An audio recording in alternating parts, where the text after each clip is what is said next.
Друзья, мы в полном шоке. Те 4200 евро долга Джоб-центру, о которых мы рассказывали вам в прошлом видео, это только начало. Сейчас мы начинаем подозревать, что мы должны ровно в 2 раза больше. Основываемся мы на том, что вы, наши зрители, очень многие писали нам, что присмотритесь внимательно к этим письмам, которые вам пришли. Это, возможно, 2 отдельных платежа. Кроме того, мы успели уже проконсультироваться у нескольких знающих людей, и они тоже сходятся на том, что это, скорее всего, 2 разных платежа. То есть Ладе отдельно 4200 и мне отдельно 4200 назначили возврата денег. Мы, как обычно, сразу лезем в искусственный интеллект за помощью. Чат Gemini, GPT. И у нас есть 2 искусственных интеллекта, 2 помощника. Один мой, один Виталика. Мы сейчас использовали в основном Gemini, потому что туда можно загружать много фотографий. Лада взяла и со своего телефона загрузила все письма, которые нам прислали, для того, чтобы он разобрал и сказал ситуацию. И конкретную сумму, сколько мы должны. Я точно так же сделал со своим Gemini. И мы были настолько удивлены, что буквально через 5 минут обработки 2 искусственных интеллекта одного и того же производителя выдали нам абсолютно противоположный результат. Один Gemini Ладен сказал, что вы должны только 4200, потому что второе письмо это просто дублирующее письмо.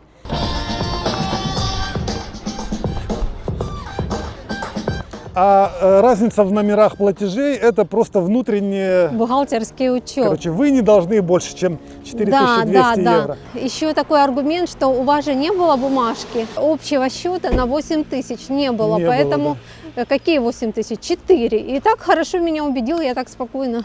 В то же самое время мой Gemini расписывает мне совершенно другую картину. Он говорит, в соответствии с немецкими законами, каждый из членов семьи несет индивидуальную ответственность за выплату своей доли долга. То есть у вас, говорит, общий долг 8400, вам ее разбили на 2, чтобы каждый понимал собственную ответственность. И ссылается там на законы какие-то тоже. Мы даже пересылали выдержки из одного чата в другой, и они каждый опровергает другой чат, причем это все основано на законах, все очень логично, все очень понятно, то есть это какой-то дурдом.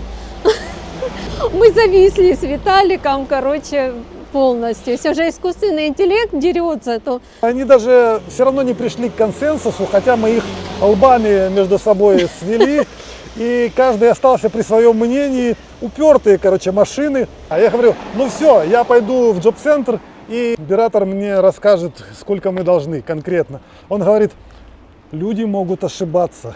Оператор Джоб-центра не доверяйте операторам. Да, может просто посмотреть, что у вас 2 письма, сплюсовать суммы и сказать, что у вас большой долг. Это Ладен, кстати, сказал Gemini. В общем... Я его люблю, он всегда говорит так, как мне нравится, так, как я хочу. Вот Ладен ей подыгрывает, а меня мой разочаровывает. Я ему говорю, так может все-таки? Он говорит, нет, вы должны 8400. Короче, друзья, мы решили все-таки реально пойти в Джоб-центр и выяснить у них, сколько же мы все-таки должны. Потому что нам и 4200 уже большая сумма, а если 8400? Ну это катастрофа, это реально, в общем, как это сказать, банкротство.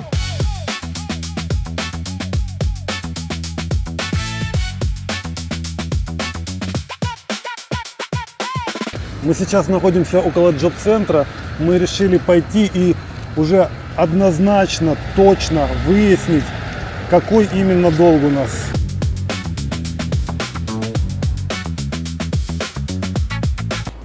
Завтра в 10 утра придем и еще будем спрашивать, будем разбираться. Хотя я чувствую, что эта ситуация патовая. Мы хотим вам пару слов рассказать о том, где мы находимся. Мы сейчас в самом бедном районе, ну или можно сказать, на самой бедной улице нашего города.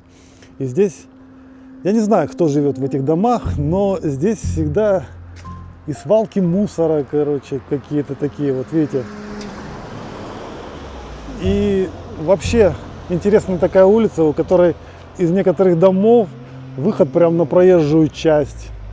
Есть очень старые дома, прям ветхие. Это все Альтештадт, то есть старый город. Вот там прям центр, видите, вот шпиль церкви, центр. И это старинная часть города, но она почему-то такая вот, как бы, наверное, Очень бедная. сильно уставшая, да, вот говорит, бедная. Поскольку эти дома нельзя разрушать, они как бы являются исторической ценностью, то немцы, в общем-то, не хотят в них жить, потому что они вот именно старые. Требуют слишком много вложений. Даже если ты отремонтируешь такой дом, то все равно окна в нем маленькие, перекрытия деревянные, скрипучие. Запах, может быть, даже не уходит никогда. Там уже веками просто этот запах стоит. Плесень, Ну, все и я прелести. Я думаю, немцы предпочитают переселяться в какое-то жилье более новое, и оно находится не в старых районах, не здесь, вот среди этих домов.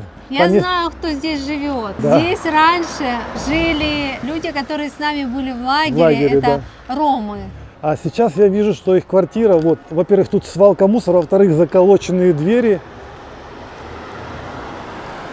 И видно, что Здесь был был пожар, пожар смотри. какой-то, что ли, смотрите. Да? Пахнет гарью. Гарью Посмотри, пахнет. здесь То был есть пожар. Был пожар. А вот здесь точно жил человек, которому еще операцию делали на ноге. Он мне рассказывал про то, что ему бесплатно заменили сустав. Вот. А потом, что произошло, я не знаю. Но здесь быстренько образовалась куча мусора. То есть народ здесь, скорее всего, иностранный живет, не немцы. Посмотрите, вот эта хатынка вообще, она должна скоро упасть. И как в ней жить? Тут даже деревянные окна просто. Мне кажется, оно не жилое какое-то помещение. Ну и рядом тоже хатынка, там просто поменяли окна.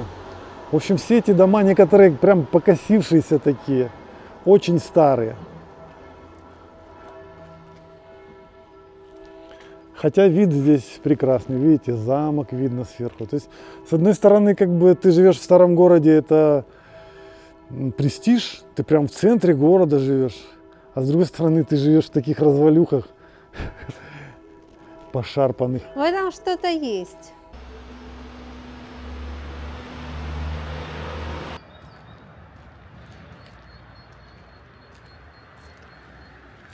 Вот это раритет. Бензин. Мне кажется, это не убирают отсюда именно потому, что это как будто музейный экспонат под открытым небом. Аутентичность Да, создают да, да. для антуража. Точно. Вот завтра на 10 утра у нас термин в джоб-центре. Мы попытаемся у них спросить, как это считалось все. Но, видите, вот этот вот языковой барьер, это, конечно, некоторая сложность. Они могут нам объяснять, а мы можем не понимать. Мы вот все время думаем, как же нам вообще улучшить наш язык, потому что мы учим, мы смотрим фильмы, мы читаем, учим грамматику, но у нас нету опыта. Мы просто теряемся, когда мы, допустим, заходим в магазин, и нам надо что-то сразу же сказать вот на ходу. Мы не можем это просто даже выговорить, потому что мы не привыкли это говорить. Наши родственники подсказали нам прекрасную вещь. Они сами этим пользуются. Есть такая платформа Preply, на которой можно просто по видеосвязи, вот как вы друг с другом, общаться с каким-то человеком, который будет вашим учителем для разговора, для улучшения разговора. На этой платформе можно найти учителя любого языка, причем это совершенно разные люди, живущие в разных странах. И вот ты просто за какую-то плату подключаешься к этому учителю и начинаешь с ним разговаривать на любую тему, которая тебе интересна, для того, чтобы улучшить свой разговорный навык. Darf ich eine Frage? Ja, natürlich. Wo sind Sie jetzt finden sich? Ich befinde mich in Indien. Indien? Oh, ich liebe Indien. Ja, warst du schon mal in Indien? Ich mag Indien. Ich habe einen Guru. Mein Guru ist gestorben, aber dieser Guru heißt Sri Aurobindo. Wissen Sie Sri Aurobindo? Ja. Ja, ich bin in Auroville gerade. Welche Teil? Auroville. Auroville? Ja. Sind Sie in Auroville jetzt? Ja, ja. Oh, Ja, ja, ja, ja. das ist eine, ich weiß nicht, wie ich sagen. Ja. Vielleicht eine göttliche Fügung, ja. Мы загорелись. Да, мы загорелись этим, потому что это реальный шанс. У нас здесь нет возможности долго разговаривать с кем-либо. Ну вот на улице ты пересекся с кем-то, там пару слов сказал, промычал, в магазине тоже пару слов сказал, тебя поняли там как-то, и все, и ты ушел. А здесь можно брать урок там на 25 минут, на 50 минут. Заплатил, и человек с тобой любезно разговаривает. На Причем- любую тему. Я смотрю, ты уже Слушайте, вообще, да? это просто удивительно. На самом деле, я выбирал учителя просто по цене и по лицу, может быть. Где он живет, я вообще понятия не имел. И вот здесь выясняется, что он живет в Ауровилле, в Индии. Там, куда я мечтал поехать еще 30 лет назад. Честно говоря, когда я увлекся йогой, я увлекся именно учением Шри Аурабинда. Был такой гуру. И он создал город, свободный город в Индии, который отличается от всей остальной Индии. Это Ауровиль. И Это судьба, учитель Виталий. прямо из Ауровиля. Поэтому... Это не просто так. Я просто не знала, как на немецком подсказать тебе. Судьба, это... Я тоже. Я сейчас забыла просто это слово. Ну, хотя бы надо сказать, убираешь. Они живут же в разных странах, там есть о чем поговорить, можно спросить о том, о сём, начиная от погоды, заканчивая политикой там или какими-то, ох, тормоза у мужика, какими-то деталями, в общем, жизни. Это от $2 в час до 35 в основном. Можно найти себе учителя, который живет в хижине в Африке, например, и говорит на английском языке. Там много в Африке говорят на английском языке. Класс. И поговорить про традиции их племени. Я все еще нахожусь под впечатлением от урока с тем человеком, с Александром, с которым я занимался немецким языком. И хочу всем порекомендовать эту платформу Preply. Она оказалась очень удобной.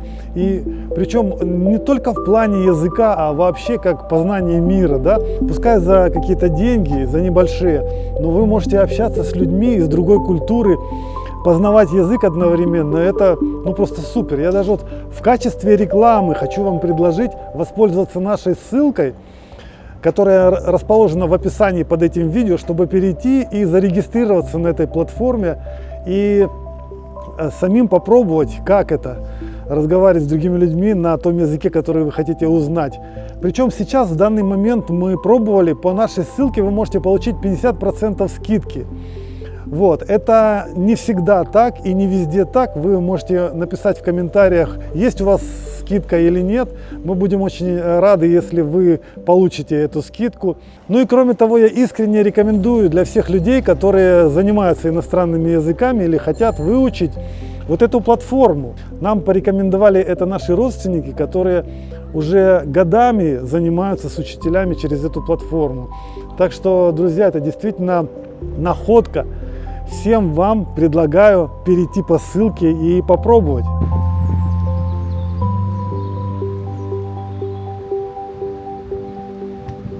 Приехали мы уже на термин. Сейчас нам точно полностью объяснят, что, как, к чему. Тут такой аншлаг, припарковаться негде вообще. Машин куча. Наверное, сегодня такой активный день в джоб-центре. Ну что, очередной наш поход в джоб-центр закончился. И закончился предсказуемо в некоторой степени для нас. Мы сейчас отошли подальше, потому что уже охранник прям заинтересовался. Он увидел у нас камеры и начал настороженно смотреть. Мало того, он за нами ходил, он взял нас за руку и провел туда, куда нам надо, до дверей, потому что думает, мало ли. Кто они такие, что они здесь снимают. В общем, смотрите, попали мы на этот раз к женщине абсолютно незнакомой нам раньше. И женщина была такая куда-то спешащая, немножко невнимательная. Как мне кажется, она такая, ну давайте быстро, что там у вас. Не очень дружелюбная, скажем Нам так, показалось, поначалу. да, обычно они все такие прям расшаркивались раньше, такие, здравствуйте, как будто самые дорогие гости, там, знаете, садитесь, пожалуйста, что там, как там все, как ваши дела, вот прям так вели себя. А это так все так типа сухо, так, что там у вас? И мы ж так на немецком, для нас это был такой урок немецкого, знаете, конкретный. А именно в таких стрессовых ситуациях слова запоминаются хорошо. И мы давай ей рассказывать о том, что вот мы получили, не знаем, какая окончательная сумма. То есть мы всегда думали, что нам присылают общие суммы в письмах, а здесь как бы получается разные, что ли. Объясните нам, почему так все, в общем. Она так сухо сразу, да, начала объяснять, вот, это две раздельные суммы, и вы должны платить 8 тысяч. Ну, И это всё, она типа. сразу так, это, и все. И что вы И хотите не еще? хочет ничего, что вы еще хотите, вот так вот. Но потом, когда я сказала, смотрите, у нас нету денег, и нам, наверное, придется опять стать на джоб-центр, она сразу же поменяла настроение, стала очень приветливой, стала Учтивой, вникать да. в наши проблемы. И, в общем-то, мы объяснили, что мы уже год сами себя обеспечиваем, и все деньги вкладываем в бизнес. И все, что мы до этого получали от джоб-центра, мы вкладывали в бизнес. Но Вообще, она не смогла нам помочь с этим инкассом. Мы говорим, по вашему опыту, инкасса дает такие длинные рассрочки на много-много лет, например, там по 30 или 60 евро в месяц.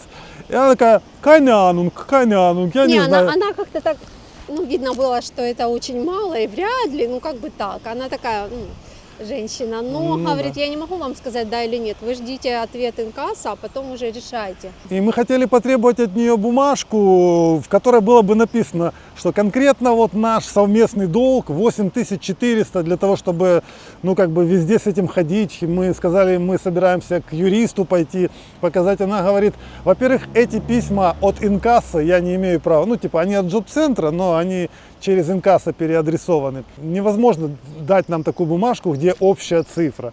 Говорит, это когда вы получали бюргергельд, то есть помощь от Германии, тогда вам присылали одним письмом общую цифру, сколько вы получаете. А вот для инкасса, говорит, вы две разных единицы, два разных человека, и вам отдельный долг прислали. Вот такая вот штука, друзья. Поэтому мы теперь по горло в долгах. Только отошли от того, что мы 4000 должны, и тут бабац, блин, мы уже 8 должны.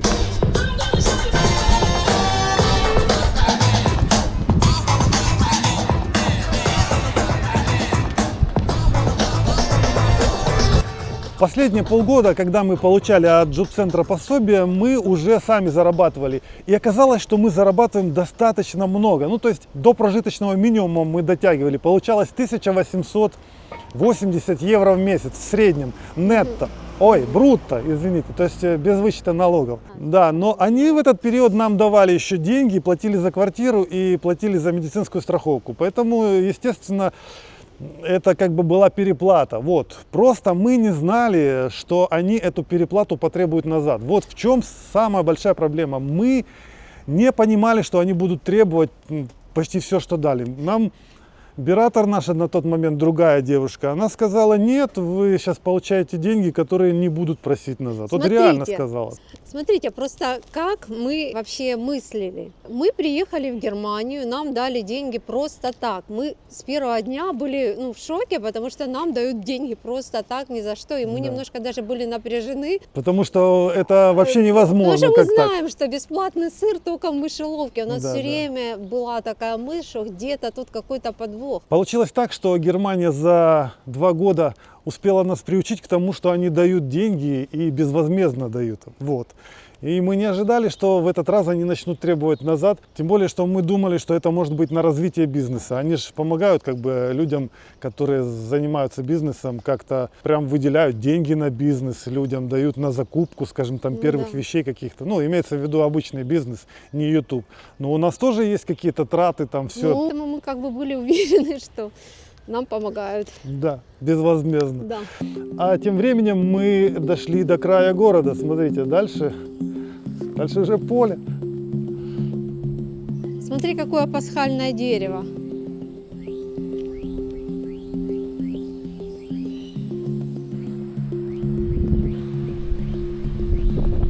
Вот тут интересный райончик. Такие отшибные дома. Казалось бы, окраина, но жить здесь, наверное, хорошо, потому что рядом природа, много природы, велодорожка, река течет. Вот так, смотрите, живешь в этом доме, например. Выходишь с подъезда. Вот у тебя тут парковка рядом, стоит твоя машина. Сейчас, видимо, на работу все разъехались. Вот. А под боком шумит речка все время. Вон там речечка бежит. Предприятия все на той стороне. А дальше горы, ветряки. Посмотрите, красотень. Там я когда-то ходил по этим склонам, там дачные такие небольшие участки у них. Рядом с природой всегда хорошо. И поезда, правда, ходят вон там, видите, сейчас. Здесь бы, наверное, депрессии не было никакой.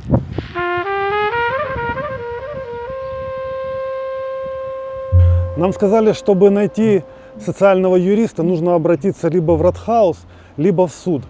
Суд у нас находится прямо вот в здании за моей спиной. Мы сейчас сразу туда зайдем, узнаем, выясним, можно ли там получить такую услугу. Говорят, всего лишь 15 евро. Ну, естественно, придется ждать, но это не точно, что это здесь.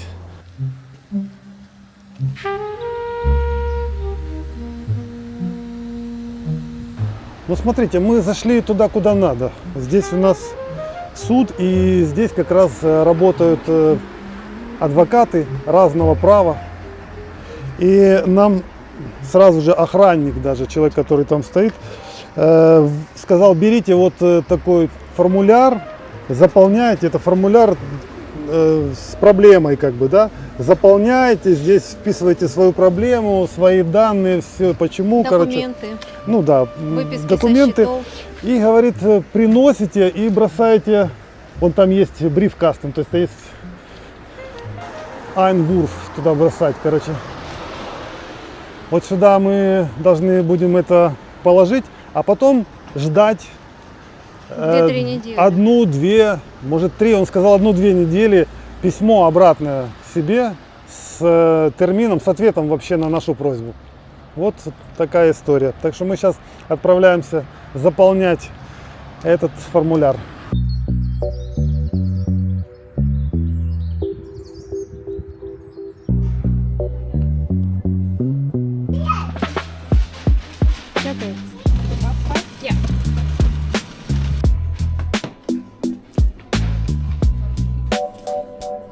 Сколько мы здесь живем, я всегда наблюдал, что вот эти вот рекламные тумбы, они пустые. То есть рекламы, по сути дела, не было. Иногда радио какое-то рекламировали. А сейчас посмотрите, здесь военная реклама висит, Бундесвера.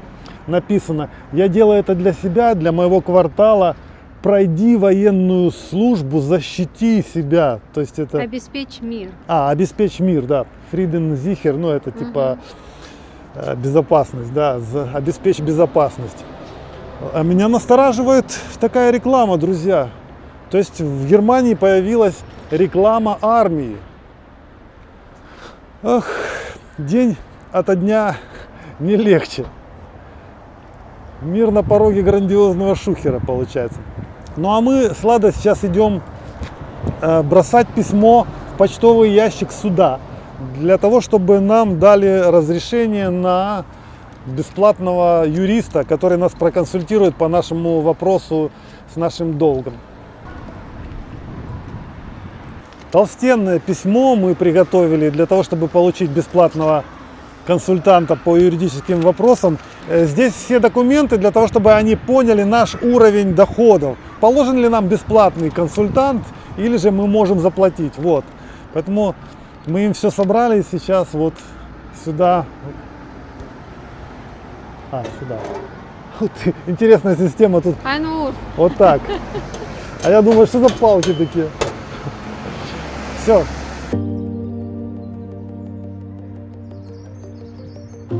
По этому поводу нам написало много наших зрителей, и многие из них написали в личку. Советы давали, рассказывали, как у них было. Я даже созвонился с одной женщиной, которая сказала, что у нее был аналогичный случай с джоб-центром, тоже перерасчет, и они потребовали сумму назад, не такую большую сумму, но все равно много. И она сказала, что это было уже давно, это вот не сейчас. Она вообще живет в Германии давно и получала деньги от джоб-центра, одно время, причем продолжительное время, при этом работая на мини-джобе, то есть получая небольшие деньги, а джоб-центр им просто доплачивал до прожиточного минимума. И вот они начали постоянно, каждый год присылать какие-то перерасчеты. И каждый раз разные. Причем у нее не менялись суммы заработка и суммы пособия, а перерасчеты разные. Это было очень странно. И она сказала, что обратилась к социальному адвокату. Это было непросто, потому что нужно найти специального адвоката, который разбирается в этих вопросах как раз. И этот юрист занимался этим вопросом долго, 10 месяцев, но в результате джоб-центр им даже вернул еще пару тысяч евро на счет, потому что как бы перерасчеты их оказались неверны. Вот. И... Она нас убеждала, что вы не сдавайте сразу, не платите сразу, ну, правда, нам и платить нечем. Все равно, даже на рассрочку вы сначала, говорит, пойдите к юристу. Это прям так настойчиво, такая хорошая женщина, она, наверное, нас смотрит. Спасибо вам огромное, вы нас так, в общем-то, поддержали, потому что мы такие лапки сложили, ну все. Ну, раз немецкая бюрократия решила, что мы должны, Да. значит должны. Второй случай. Мне тоже в личку парень написал, наш украинец, который здесь тоже, ну, как бы не очень давно, наверное, так же, как мы. У него немножко другой случай, но говорящий о том, что джоб-центр иногда поступает, ну, как бы не весьма корректно. Он рассказал, что хотел быть максимально законопослушным. У него была коллекция виниловых пластинок, которые можно было продать. И он решил сделать это вот прям по правилам немецким. Обратился в Ратхаус в своем городе, спросил, как я могу это совершить, чтобы не нарушить закон. Ему сказали, что оформлять гевербе не нужно для этого, вы можете просто продать свои пластинки. Если сумма не будет превышать 2000 в год, то это не будет считаться доходом, который облагается налогами или который нужно изымать там как-то. С этой информацией он пошел к оператору джоб-центра. Оператор сказал, ну, оператор это консультант, для тех, кто не понимает. Консультант сказал, хорошо, вы можете продать свои пластинки без проблем, это будут ваши деньги, вот так прямо и сказал. И человек занялся этим. Поверил, как и мы. Продал какое-то количество пластинок, и через пару месяцев ему абсолютно неожиданно приходит такое же письмо, как нам. Вы должны джоб-центру вернуть 2000, ровно столько денег, сколько стоили пластинки. То есть все деньги, которые он получил от этой продажи, они решили забрать назад. И пускай бы это, может быть, по немецким законам и нормально, но они же уверили человека в том, что возвращать не надо будет, что это будут его деньги. Я думаю, он бы даже и не продавал, да? Конечно, если бы ему сразу сказали, что все, что ты выторгуешь, мы заберем. Да, зачем ему их продавать? Пусть стоят. Да.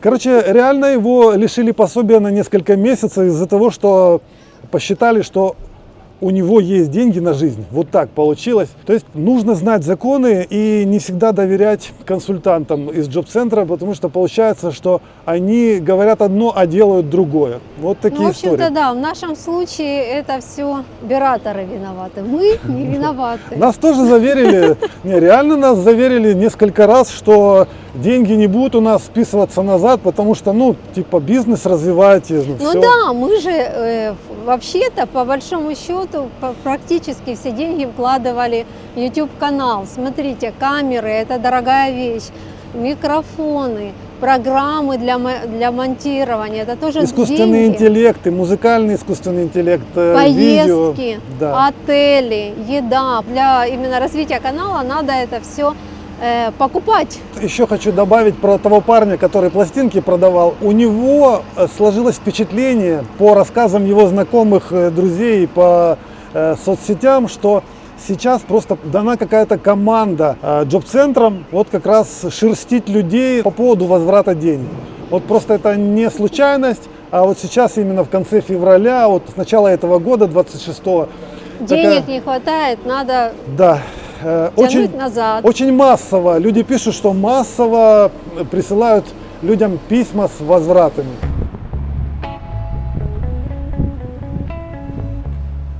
Пока мы записывали это видео, мне пришло сообщение от человека, чью историю мы сегодня уже рассказывали, о том, что человек решил продать свою коллекцию пластинок. И ровно на ту сумму, на которую он продал пластинок, ему уменьшили пособие. Вот сейчас он мне прислал сообщение, что эта история получила дальнейшее развитие, и причем неожиданное развитие. Дело в том, что он подал возражение против этого действия, обосновал это, вот, отправил им письма в инстанции, и сегодня ему пришел ответ с тем, что они признали свою неправоту и сказали, что все денежные претензии к нему отменят, то есть ему восстановят пособие полностью.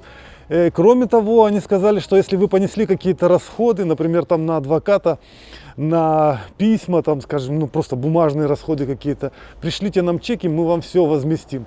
Поэтому смотрите, Германия – это страна, в которой все-таки работает закон, и если они его нарушили, да, пускай по незнанию, там, то они все это вот восстанавливают. То есть ты доказал свою правоту, все, молодец. Нужно в таком русле действовать.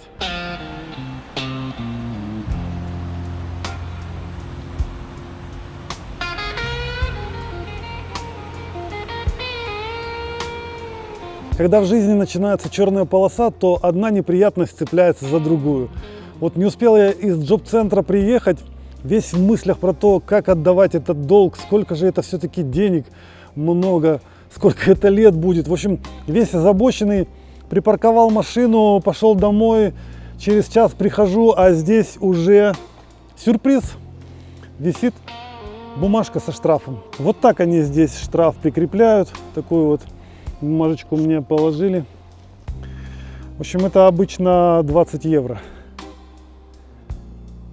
Вот по этому QR-коду нужно переходить, вводить номер, потом номер машины. И там на сайте видно, сколько штраф. А почему? Потому что у меня упала бумажка с разрешением. Смотрите, вот здесь на торпеде должна быть бумажка с разрешением на стоянку. И она у меня есть, вон она лежит, видите, упала просто. Вот беда. Вот она лежит, соскользнула. А почему я ее не закреплю здесь? Вот это, она должна там лежать все время. Почему я ее не закрепляю, прям там не приклеиваю? Потому что когда я снимаю из машины видео, да, то она в кадр попадает и она мешает. Вот у меня здесь крепление для камеры стоит. Я сюда камеру ставлю. И видите, попадает бумажка, некрасиво отсвечивает стекло. В общем, из-за этого я ее не креплю. И когда я газанул, бумажка взяла сюда и упала. Но знаете что? Я решил не оплачивать сразу этот штраф. В прошлый раз, когда я рассказывал про штрафы за стоянку, мне написали, что ты можешь попробовать оспорить, если есть хоть какая-то зацепка. В данном случае у меня разрешение было, но оно упало. Поэтому я попробую написать им письмо с объяснением ситуации и посмотрю, что из этого выйдет. Вот просто даже интересно, ради любопытства, что получится. Как чиновники реагируют на просьбы. Может быть, скажут хорошо, но в следующий раз типа закрепите там или еще что-нибудь. А может скажут нет, нет. Упало так упало, значит, 20 евро платите обязательно. В общем, иду писать письмо.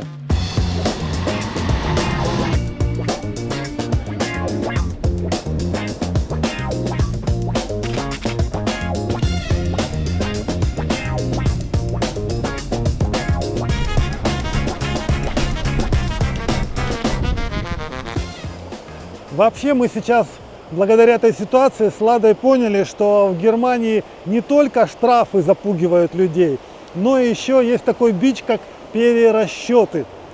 От этого страдают все, не только те, кто получает помощь от социальной службы. Мы спрашивали у немцев тоже, чего они опасаются, ну так вот просто в разговорах случайных.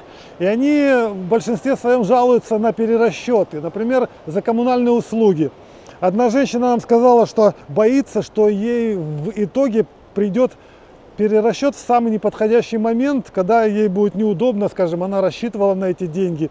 Они присылают аж через год обычно. Вот. Все немцы это знают, о том, что в любой момент можно ожидать какую-то бумажку с каким-то долгом. Хотя ты уже давно-давно забыл про то, как ты жил в прошлом году, что там тратил, куда включал, Надо было нам выключал. собирать деньги, а мы их тратили на поездки, все укладывали в канал. Ну и поэтому из почтовых ящиков люди достают здесь письма с небольшой опаской. И не только те, кто на джоб-центре. Мы как-то были с Ладой в Магдебурге, и нам довелось попьянствовать немножко там с немцами, с семьей немецкой. Там был отец, сын и подруга сына, и еще один поляк. Тогда в разговоре мы выяснили, что восточные немцы очень не любят вообще связываться с социальной системой немецкой. Они это говорят, все- фу, социал, фу. Да, говорили нам, бросайте эту всю ерунду. Короче, здесь можно жить по-другому, нормально жить, не отчитываясь особо перед государством. И что нас тогда удивило, то, что они рассказывали нам, как избежать больших налогов, то есть как не показывать все свои доходы государству. Представьте, да, это немцы. Но это восточные немцы там, в Магдебурге.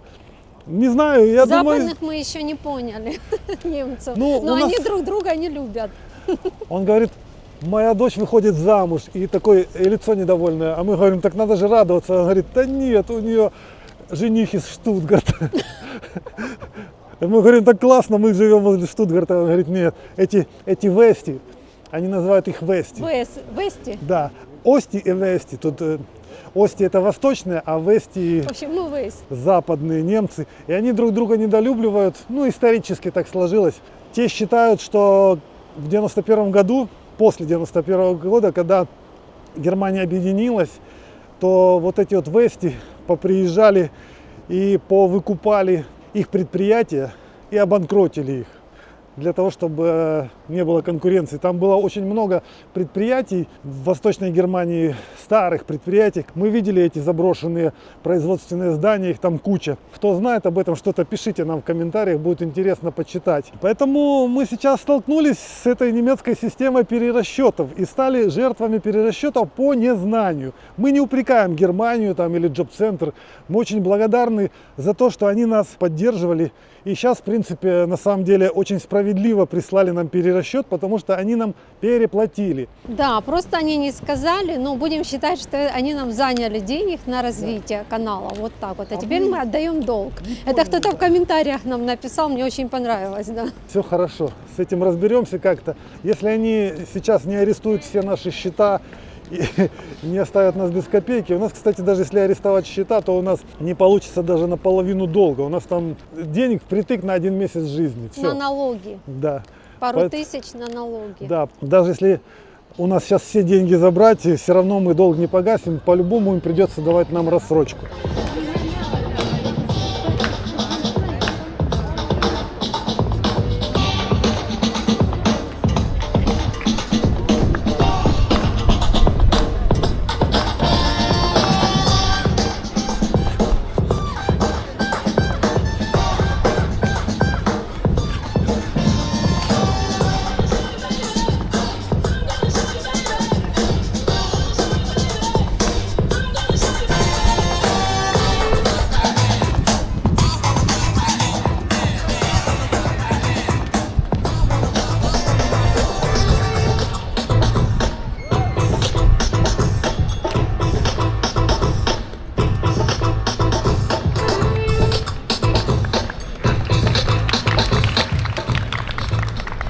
Вы представляете, мой эксперимент с попыткой отменить штраф за парковку удался. Я им написал письмо электронное. 2 дня подождал, но ответа не было. Поэтому я пошел прямо в Ратхаус. И в Ратхаусе нашел Ordnungsamt. Там не было очереди. Зашел к девушке и говорю: Entschuldigung, es ist eine Fehler. То есть вышла одна ошибка, у меня просто разрешение упало на пол. У меня есть разрешение на парковку в том месте. Короче, я ей как-то так на ломаном немецком объяснил. И она говорит: хорошо, на первый раз мы вам прощаем. И там вычеркнула где-то там на сайте у себя, какие-то манипуляции сделала. Кроме того, распечатала для меня специальную бумажку, в которой вот написано хер такой-то. В общем, вот здесь написано мое имя и фамилия, и написано, что в соответствии с таким-то параграфом, ну, с какими-то законами немецкими, штраф номер такой-то отменен. Все, на 20 евро у меня больше осталось в кармане, и вообще это хороший знак. Черная полоса заканчивается, все налаживается.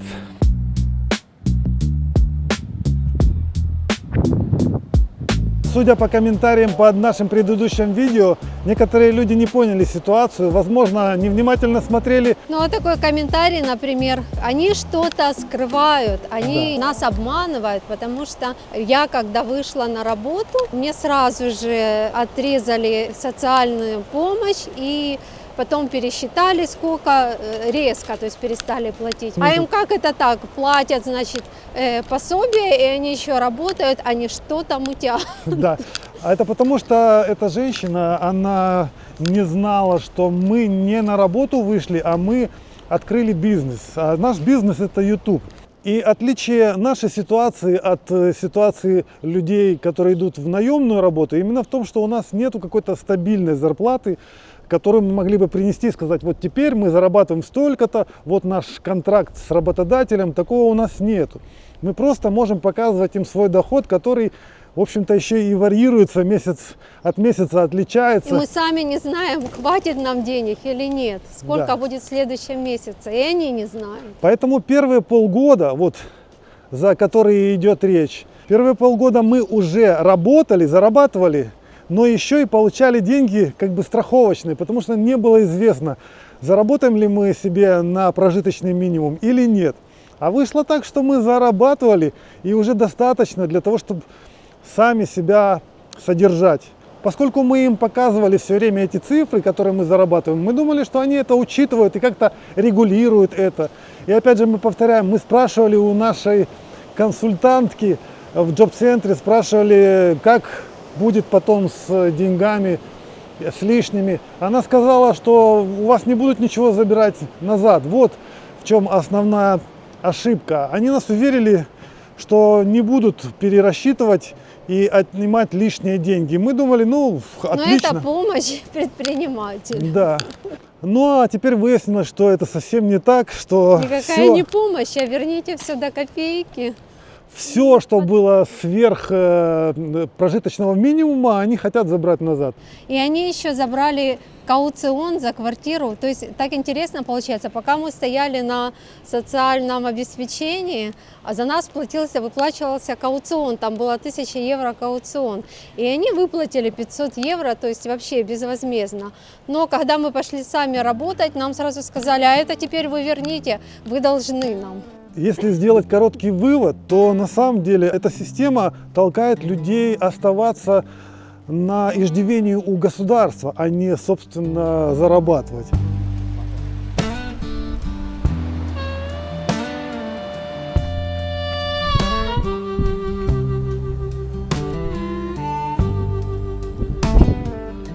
Посмотрите, сейчас Лада стоит в Баварии, Пока!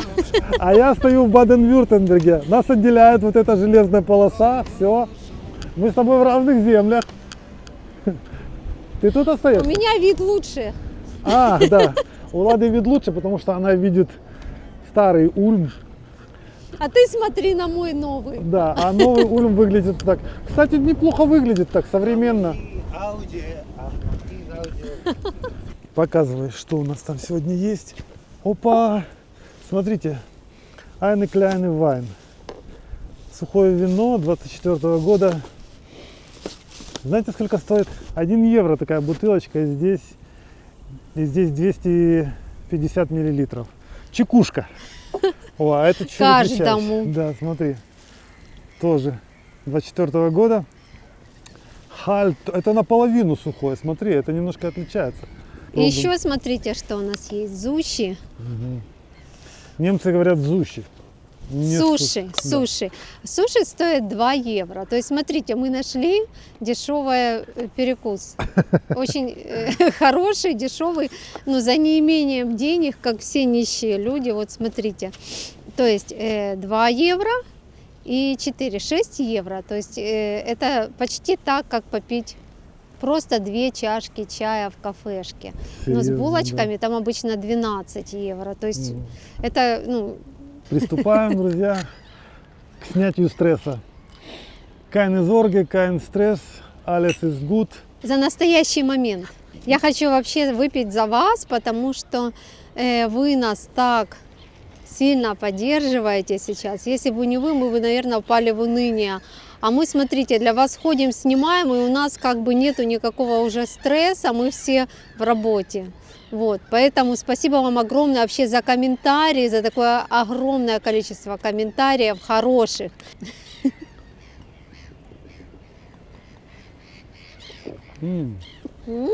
Как тебе это? Обалденное вино. Бургундия. Бургундия? Шпетбургунде. Жизнь прекрасна на самом деле. Ты чувствуешь, начинает улучшаться, да? Прям вот с каждой минутой, с каждой секундой. Смотри, к нам уже плывут двое красивенных белых лебедей. Точно. Обалдеть. Господа, Красавцы вы нам очень такие. нравитесь, вы Вы красивые. красавцы, но мы вас не накормим. В Германии это запрещено. Мы и так уже имеем... Должны. Да. И Entschuldigung. плывите, проплывайте. Комментарий. Вы тоже заболели. Болезнь Рейхнунген называется. Рейхнунген. Да. Вот чем, а болезнью Рейхнунгена я еще не заболел. Спасибо за комментарий. Просто это бальзам на душу. Magst du es in Deutschland zu leben? Ja. Magst du es in Deutschland zu leben? Ja, ja. Magst du es in Deutschland zu leben? Ja, ja. Aber wir haben kein Geld. Was sollen wir tun? Ich weiß nicht. Was werden wir machen? Ich weiß nicht. Was machen wir jetzt? Trinken, aber nicht zum Jobcenter. Machst du es in Deutschland zu leben? Ja, ja. Machst du es in Deutschland zu leben? Ja, ja. Machst du es in Deutschland zu leben? Ja, ja. Aber wir haben kein Geld.